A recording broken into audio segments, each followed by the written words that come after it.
আওয়ামী লীগ মাঝে মধ্যে বলতো যে স্বাধীনতার পক্ষের শক্তি, স্বাধীনতার বিপক্ষের শক্তি। এখানে স্বাধীনতার পক্ষের শক্তি কারা? আওয়ামী লীগ নাকি জামাত?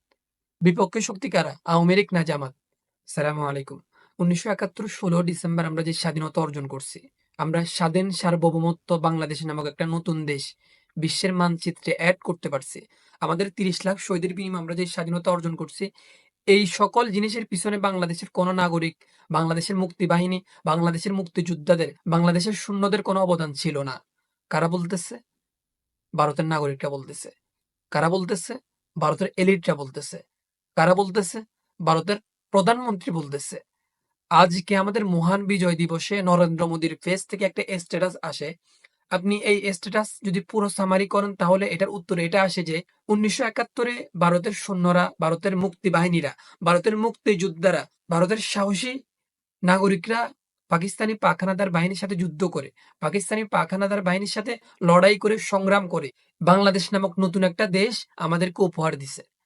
বাংলাদেশ নামক ছোট্ট স্বাধীন সার্বভৌমত্ব একটা রাষ্ট্র শেখ মুজিবকে উপহার দিছে। দেখেন নরেন্দ্র মোদী কি বলতেছে, আমি আপনাদেরকে পড়ে শোনাচ্ছি। উনি বলতেছে যে, "আমরা ১৯৭১ সালে ভারতের ঐতিহাসিক বিজয়ে অবদান রাখা সাহসী সৈন্যদের সাহস ও আত্মত্যাগকে সম্মান জানাই।" এখানে আমরা বলতে কাদেরকে বোঝাচ্ছে? এখানে আমরা বলতে কাদেরকে উনি মিন করতেছে? তার মানে ভারতের নাগরিকদেরকে বলতেছে। তার মানে ভারতের সৈন্যদেরকে বলতেছে। তার মানে ভারতের মুক্তিযোদ্ধাদেরকে বলতেছে। এই মুক্তিযোদ্ধারা, এই সৈন্যরা তথাকথিত।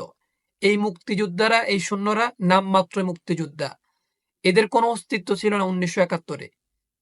তারপরে কি বলে দেখেন, তাদের নিঃস্বার্থ উৎসর্গ এবং অটল সংকল্প আমাদের জাতিকে রক্ষা করছে। আমাদের বলতে আবার কাদেরকে বোঝাচ্ছে?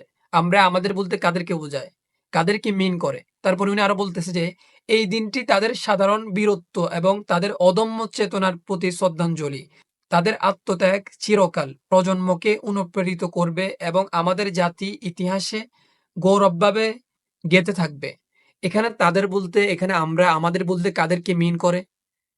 নিশ্চয় ভারতের নাগরিকদেরকে মিন করে, নিশ্চয় ভারতের যোদ্ধাদেরকে মিন করে, নিশ্চয় ভারতের সৈন্য সাহসী যে মুক্তিযোদ্ধাদের কথা তিনি এখানে উল্লেখ করছে তাদেরকে বোঝায়।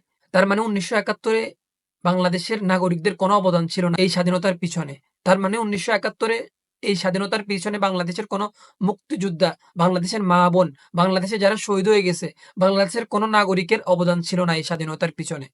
তার মানে all credit goes to India.